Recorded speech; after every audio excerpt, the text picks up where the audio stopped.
Hey everyone, it's Ashley Walkneen here with Mindful Morning for you. A pretty good way to start your day, especially if you're creative and you want to create a career and a life that you enjoy. And so first of all, I want to point out the obvious, right? You can't do something creative unless you put yourself and your work out there for other people to critique. But when you do that, when you and your ideas are the vessel for what you do, it's personal, right? So you're probably very familiar with that heart racing, hand shaking, butterflies in the stomach kind of feeling. So the question that I have for you this morning is, how do you navigate that? Right? How do you navigate that so it's not like you're driving with the emergency brake on, always stopping and starting and kind of awkwardly moving along? I think it's very normal for us to want to try and make this stuff go away because it's really uncomfortable. But I want to suggest this morning that instead of trying to do that, instead of trying to change it, we actually choose to expect it and to change the way we decide to respond. Because if you think about it, you've got a lot more choice over how you respond than you do about whether this feeling rocks up or not, right? So honestly, if this thing that you're doing really matters, then this feeling is probably a natural, normal byproduct of that. The combination of something being really important and the vulnerability of putting your work out there is a recipe for being outside your comfort zone. Now, our brain has a kind of mantra for being outside its comfort zone.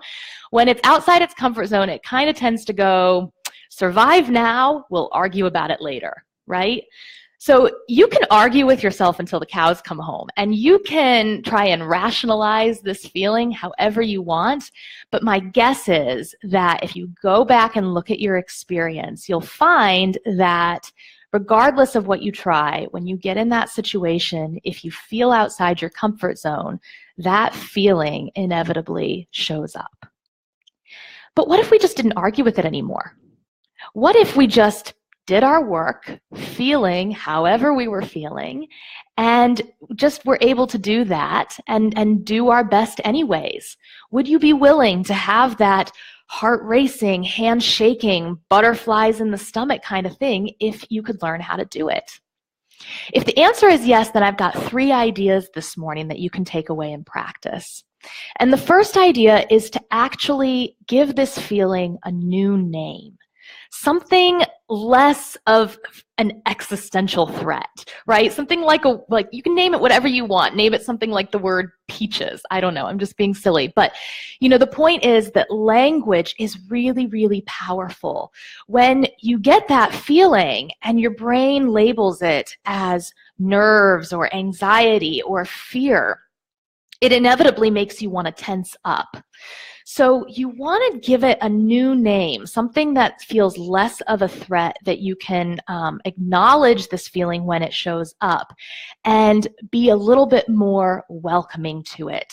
And that's the second idea that I have. Instead of trying to push against the door and kind of make that feeling try and go away whenever it's showing up, that you actually invite the feeling into your creative space. Prop open that door and let that feeling come and go however it wants. And that brings me to the third idea, which is you're probably asking, well, it's really distracting. So what if it's distracting me when I'm trying to, engage with my work? And my suggestion for that is that you actually acknowledge this feeling when it rocks up, not get into conversation with it, but just acknowledge it and come back to what you're doing. When you put the blinders on and you kind of try to purposely tune it out, you've probably had that experience where it just gets louder and louder and louder. So just by making it like, if you think of it like, that little child who wants your attention all of the time, and you just acknowledge it, thanks, I see you, I hear you, and come back to whatever you're doing, can just kind of bring that anxiety down. So these are just some ideas, because I think that we get into this place where we really start to believe this feeling is what stands between us and the creative thing that we're trying to pursue, when really I think it's the relationship that we have with this feeling that either makes us start to fight with it, where it becomes the biggest thing in the room instead of what actually matters to us, actually pursuing what we really, really want. So again, those 3 ideas for this morning is, first of all, give it a new name, something less of a threat. And second, to invite it into your creative space instead of getting into a fight with it and trying to shut it out. And the third is, when it starts to try and distract you and pull you into a conversation, to acknowledge it and then refocus your attention, plug yourself back in to doing whatever you're doing. And I'll put these in the cheat sheets of Mindful Morning inside that Mindful Morning toolbox. If you don't know what the toolbox is, it's where I keep all of the cheat sheets for all of the Mindful Morning episodes, as well as the actionable exercises and resources that can help you take these from just being an idea and actually pull them into your life. So it's absolutely free. You just put your name and your email address in there, and you can download all of that. And I hope you'll join me tomorrow. Tomorrow I'm going to do the topic of, should I quit or stick with it?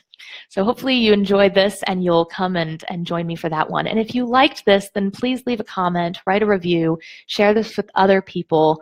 You never know what kind of message somebody might need to hear today. Okay, y'all, have a good day, and I'll see you tomorrow.